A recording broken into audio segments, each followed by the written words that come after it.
Okay, so today we're really diving deep into seizure management. And I'm seeing from your notes that you're not just interested in the what, but the why behind it all, especially when it comes to prevention. Absolutely. I mean, just knowing something helps, but understanding it, that's where the real power to take control comes in. Totally. So, first things first, you've got a note here about seeing a neurologist. Like, that's But always step one, right? But what specifically about that personalized approach jumped out at you? Well, seizures aren't one size fits all, are they? Your notes even mention how different the triggers can be for people. I mean, we're talking flickering lights, even specific sounds or smells. A neurologist is like a detective figuring out your personal landmines. Wow, landmines, that's intense. But it makes sense, right? Because you never know what's going to set someone off. It's all about those individual triggers. Exactly. And that's where the personalized approach is so important. Okay, so medication. Your notes emphasize sticking to your schedule. I feel like everyone knows that, but your research suggests maybe there's more to it than meets the eye. Oh, for sure. Sticking to the schedule. It's not just about taking a pill every day. It's about maintaining this steady level of, well, seizure controlling compounds in your brain. It's like, think of your car tires. Too much air, too little air, you're in for a bumpy ride. Okay, that analogy really clicks. It's all about balance, yeah, right? Exactly. Got it. So medication's key, but I'm also seeing a ton of notes here about lifestyle changes. And you seem really interested in how those play a role. Sleep, for example, you really dug into that. Well, yeah, I mean, sleep is huge, In your notes, you've even got something here about how lack of sleep messes with important stuff in our brains, like GABA, I think. And without enough of that, our brains are like primed for those electrical surges that cause seizures. So it's not just about being tired and grumpy, it's actually messing with our brain chemistry. Yeah, it's like our brains need sleep to function properly and keep those electrical signals in check. Wow. Okay, that makes a lot of sense. Yeah. Now, diet is another big one you've highlighted, and even the ketogenic diet specifically. What's caught your attention there? Right. So the keto diet, super interesting stuff. It's all about high fat, low carb, right? Mhm. And apparently that combo, it kind of impacts our brain cells in this unique way that makes them less likely to fire off all erratically. Your research actually mentions it being especially helpful for kids with epilepsy. Really? That's amazing. It is, but, and this is a big but, you were smart to point out that it has to be supervised by a doctor. Yeah, you definitely don't want to mess around with something that intense without expert guidance. Okay, stress management. You've got mindfulness, yoga, the whole nine yards in your notes.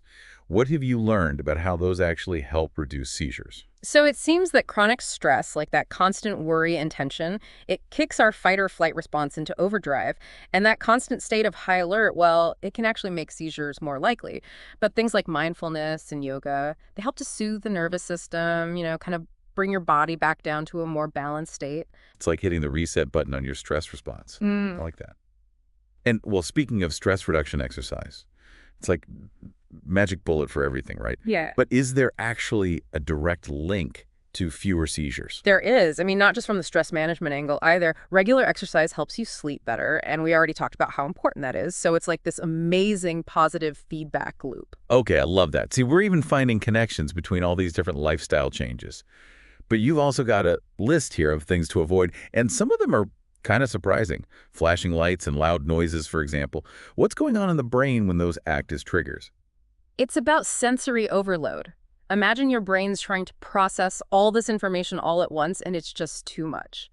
Some research suggests those intense stimuli can disrupt the brain's electrical rhythms, specifically something called alpha waves, I believe, which are normally associated with that calm and alert state we want. So it's like those flashing lights, they're throwing a wrench in the brain's electrical system. Basically, the brain thrives on a certain rhythm, and disruptions can trigger those abnormal electrical surges. That makes a lot of sense. Yeah. And then there's alcohol, recreational drugs, stimulants, all on your avoid list. Yeah. What makes those so risky for someone who's prone to seizures? Well, we talked about that delicate chemical balance in the brain, right? And all those substances, they can really mess with that balance. There's research suggesting they can lower something called the seizure threshold, which means your brain's more susceptible to those electrical storms, unfortunately. So even small choices can have a big impact. It's all connected. Now, I do want to touch on something else I saw in your research, complementary therapies, acupuncture, biofeedback, things like that. Have you found any evidence that those are actually effective? That's a really interesting area, and the research is definitely still evolving. But from what I've seen, they can be really helpful as complementary therapies used alongside conventional treatments. So not necessarily a replacement for traditional medicine, but a potentially valuable addition. Right, like there's some evidence that biofeedback can actually help people recognize and manage their own physical responses to stress, so they might be able to head off a seizure before it even starts. Wow, that's incredible. It's amazing to me how much control we can potentially have over our health with the right knowledge and the right tools.